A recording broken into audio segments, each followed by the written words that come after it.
Hello,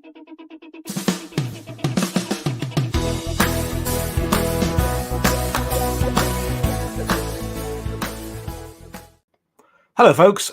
Welcome back to World War II TV, and I have been on an extended break. I went on a trip with Mag, Colin, and Matt to Budapest, Brno, Bratislava, and finishing in Prague. And I thought I would do some thoughts about my trip. I mean, I'm going to start with my visit to the Crypt under the cathedral in Prague. You know the one, the site of the famous last stand of the 7 parachutists, 2 of whom had been responsible for the assassination of Reinhard Heydrich, which I covered in a live show from Prague when I was there a few days ago. And I was thinking to myself how I wanted to cover this subject, because what I didn't want to do was go through the story of Operation Anthropoid one more time and tell you all about the last stand, because I think you all watching this will know that. You've either seen the film Anthropoid with Cillian Murphy and Jamie Dornan, or The Man with the Iron Heart, or you've seen the original 1970s version, Operation Daybreak, or you've read a book about it. So what I wanted to do was talk about how the visit affected me and made me think about the way I look at history, because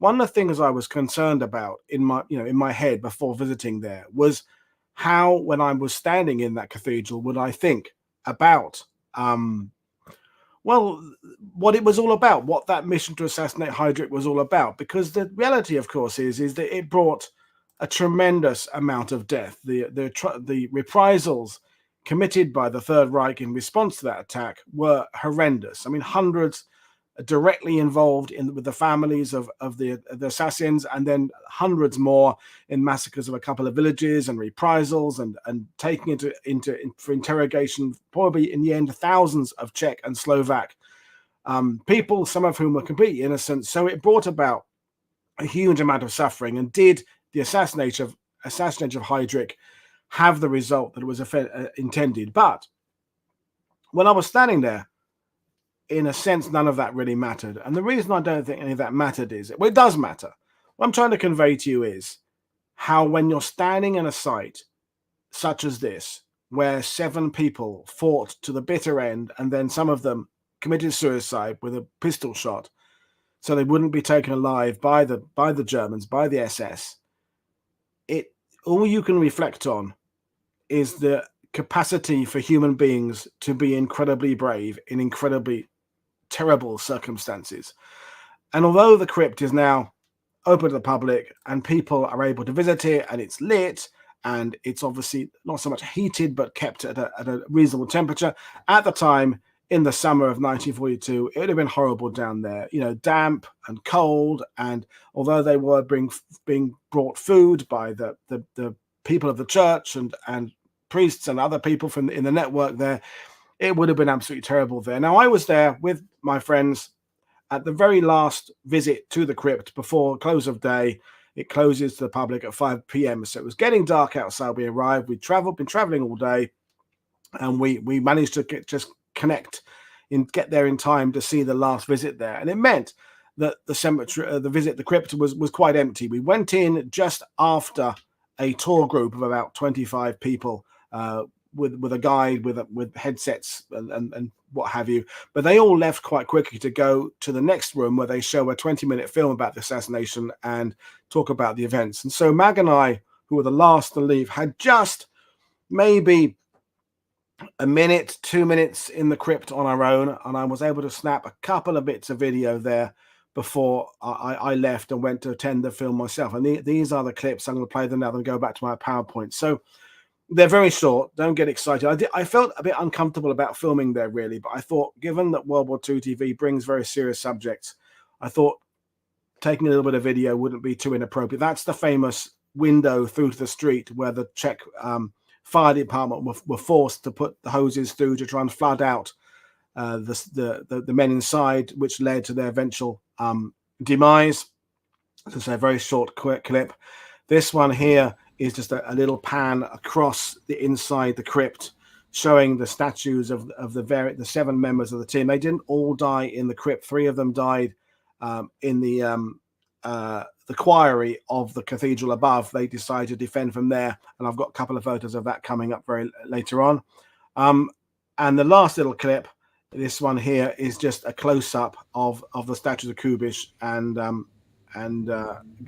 Gabchik, the two members of the team who are so very. It doesn't even complete. They didn't get their heads in properly, but I had literally a second before I had to leave to go to the film. But hopefully, I can convey something. I'll put the PowerPoint back up now because that's a little bit better. And these are the photos I took down there. And there is a little memorial there to the priests who were taken away. There's the busts of Gabčík and, of course, the other members of the various Czech patriots who were dropped in for various missions in and around Prague in the latter part of December 1941, and then they prepared for their mission, which occurred as you know, on May the 27th, and the final surrounding of the church was in June. And so these are the photos I took down there, and nothing can really these photos can't convey what it's like to stand in a location where people were surrounded. The SS were breaking in. Their life on this earth was coming to an end, and some of them decided to save their last bullet for themselves and shoot themselves for fear of being captured, and the brutal interrogation would follow. So all that I felt when I was standing there was just incredible respect for these men and what they went through, and not just the men that were in the church, the network that had been saving them, the families, including women and children and young people and older people who were there to try and harbor and keep these members of the teams, the Czech parachutists, safe, provide them food, provide them clothing, scout out Heydrich's route, etc., and the people involved in other operations there, keeping a radio connection with London, etc. And these photos, and there's even bullet holes in the walls inside the crypt from the fighting and indeed their tragic deaths. And so that's why I really wanted to convey to people is that I often tell my tour groups that you have to have two hats. And I, as you know, am a hat wearer. So sometimes you have your emotional hat on, and sometimes you have your analytical hat on. So when you're standing on a battlefield, the analytical hat is the one you wear metaphorically or literally when you're considering how the plan was put together, how it worked operationally. Was there some leadership aspects that are interesting? Could the plan have done more? What can we learn from it in terms of improved tactics or doctrine or the understanding of the forces involved? That's the analysis that is important to do on a battlefield. Then the emotional hat you put on when you're going to somewhere like a cemetery, or you're going to somewhere like this, the crypt. I was quite pleased with that photo. The light was really amazing, where men fought to the bitter end, and as I said before, committed suicide to avoid being captured by the SS and an uncertain fate, except it would have been horrific. And even after death, their bodies were dragged into the street and they were left there. They were taken back. There's various stories about what happened to the two men particularly responsible for the assassination. There's stories of their heads being kept in Gestapo headquarters for a while. There's even a story I found that's rumors that their skulls were used for kind of ornamental covers for beer steins for some point. And then now no one's quite certain where they were buried because these details aren't known. So we don't know where their remains are for eternity. But we do have here is this crypt and the fact that people are visiting there and remembering what they did.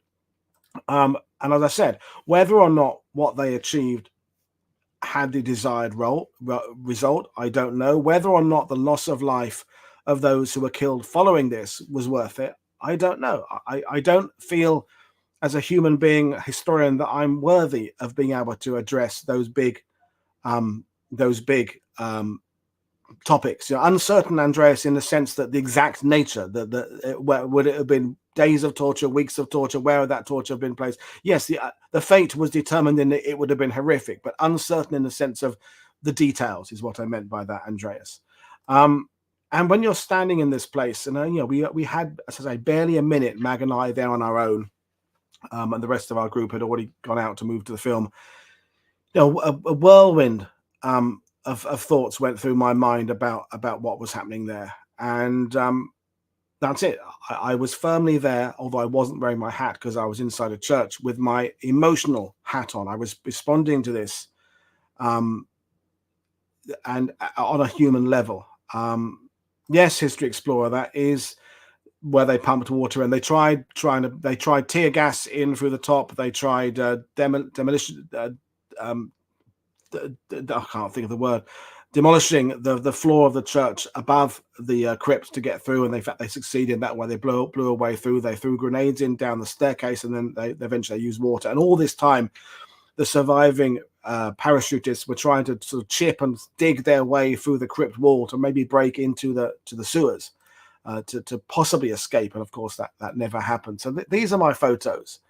And as I say, if you're expecting more about well, wait for that in a second, about the events of this, I say we all know that. You can read the books. There's Neil Cherry, who's a regular World War II TV guest, wrote a great book. John Martin has been on the channel.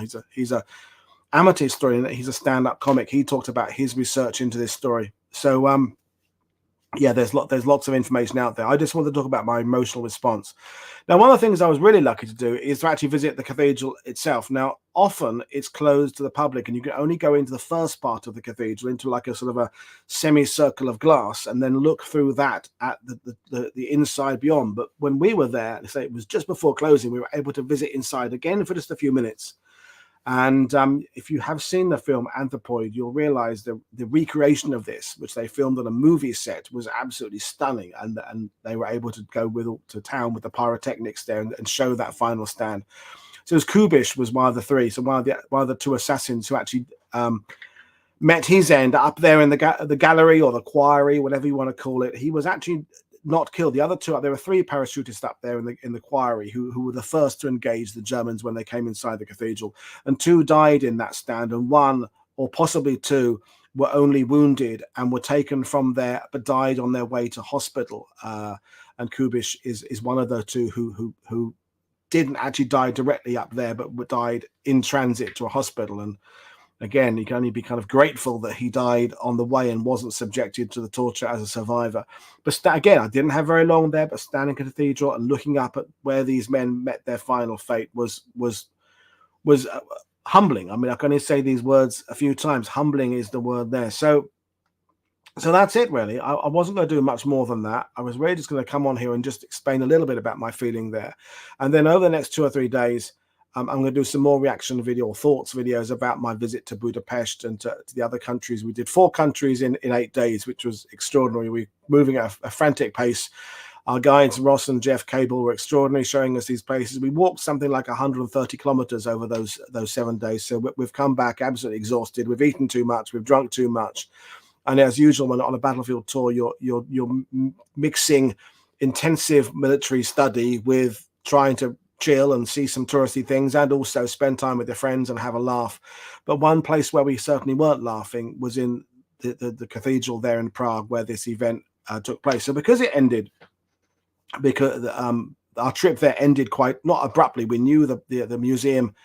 It's kind of not a museum as such. There is a museum bit around that you go into before you go down to the crypt, but it's just a few display panels, a couple of cases. It's not a museum in the conventional sense. I mean, it's a cathedral. But what I did really appreciate is they have postcards of the faces of all the men who perished there and some of the resistance network. They had little booklets in English you could take away free. I mean, we gave donations because that was what we wanted to do. And then you can watch this 20-minute film that talks about the assassination. And it was all very put across very tactfully. It's, you know, it is a national monument in that sense. So they're not going to be provocative and talk about the details of whether or not the operation, as I said myself, was worth it or not. They just explain the facts and do it in quite an understated but humbling way. And we went across the road to the parachutist pub for frankly a well-deserved beer after the emotional sort of torment of going to the crypt there. And in the pub there are photos and memorabilia about Operation Anthropoid. You can buy Operation Anthropoid souvenirs, which I didn't think was inappropriate. People are there. You could, you want to remember what these people did in the name of freedom, in the name of defense of their country. And of course, and that's going to be my overriding thought about this visit, is the complexity of goody and baddie, of which side was fighting for which reason, is much more complex in Central Europe. I'm from Normandy, where the Allies were the good guys, the Third Reich defending the beaches were unquestionably the bad guys, and at the end of it, it was liberation. We're talking about the countries where, I mean, the Czech Republic, Slovakia had different responses to the war. The Czechoslovakia itself, 1938, the annexation and Sudetenland, things like that, and then Hungary fought along with the Axis, but yet we're then occupied by the Germans. The Jews were deported. There's much more complexity to do with when you're standing somewhere where the Soviets liberated, and the Soviets liberated all the places we went to on this trip. And of course, liberation was very quickly followed by another occupation, arguably as bad, or in some cases worse than that of the Third Reich. Certainly worse in terms of how long they were there.